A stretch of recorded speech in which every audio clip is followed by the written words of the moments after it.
माँ आदिशक्ति वेद माता और परम पूज्य गुरुदेव के श्री चरणों में दंडवत प्रणाम करते हुए गुरु सत्ता की दिव्य उपस्थिति में माँ गायत्री के महामंत्र का उच्चारण करेंगे। ओम भूर्भुवः स्वः तत्सवितुर्वरेण्यं भर्गो देवस्य धीमहि धियो यो नः प्रचोदयात्।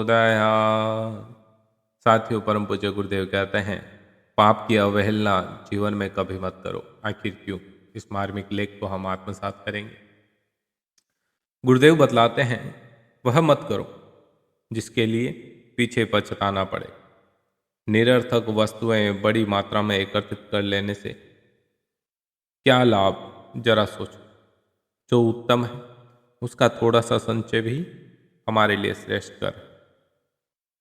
अव्यवस्थित और असंयत रहकर 100 वर्ष जीने की अपेक्षा ज्ञानार्जन करते हुए और धर्म पूर्वक 1 वर्ष जीवित रहना अच्छा है।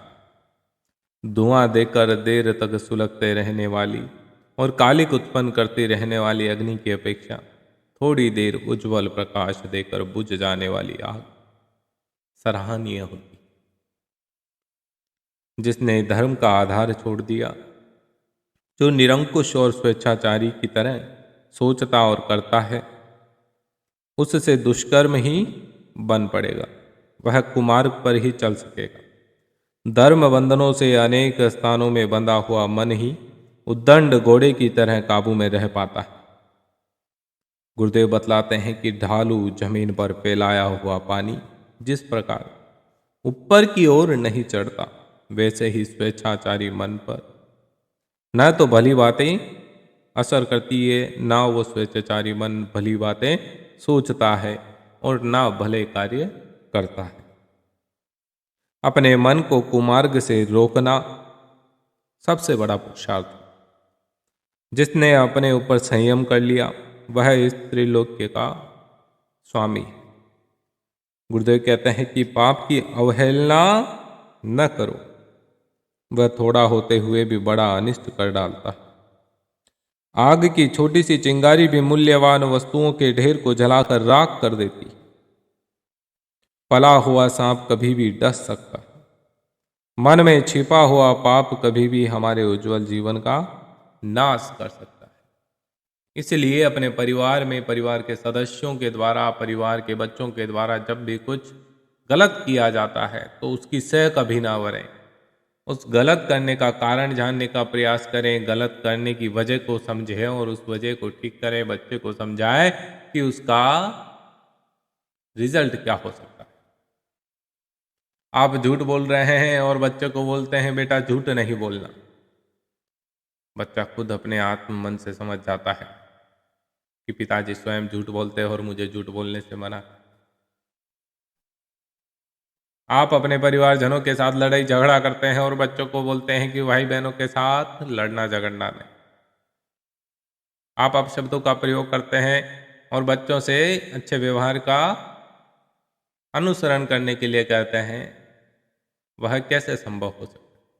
गुरु महाराज कहते हैं, परम पूज्य गुरुदेव कहते हैं कि सन्मार्गी बनो, अपने इस मन रूपी घोड़े पर लगाम कसो।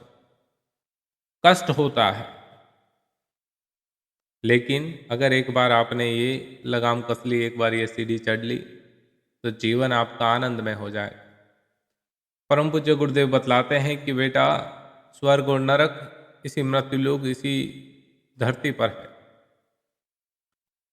जब आपके चारों ओर एक अच्छा वातावरण बनता है, सभी सुखी दिखाई देते हैं, उस समय आपको स्वर्ग सी अनुभूति हो।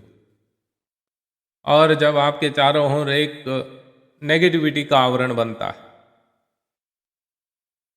एक दूसरे को नोच रहे हैं, एक दूसरे को उल्टा सुल्टा बोल रहे हैं, उस कंडीशन में आप अपने आप को प्रताड़ित महसूस करते हैं और वो आपके लिए नरक के समान है।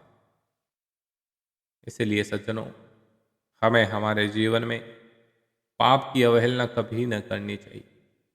गलत कार्य हुआ है, उसका पश्चाताप अवश्य, ये बात ध्यान रखिए। और ये हमारे माइंड में सेट होना चाहिए कि हमारा गहना क्या है? कर्म।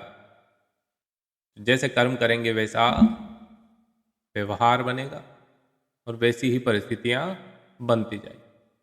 प्रिय साथियों, आप सभी को ये प्रसंग कैसा लगा? प्रसंग अच्छा लगा तो लाइक शेयर करिएगा, और अभी तक गुरुदेव के चैनल के साथ नहीं जुड़े हैं तो अवश्य जुड़ जाइएगा। नीचे परम पूज्य गुरुदेव का स्मरण करते हुए जय श्री राम अवश्य लिखें।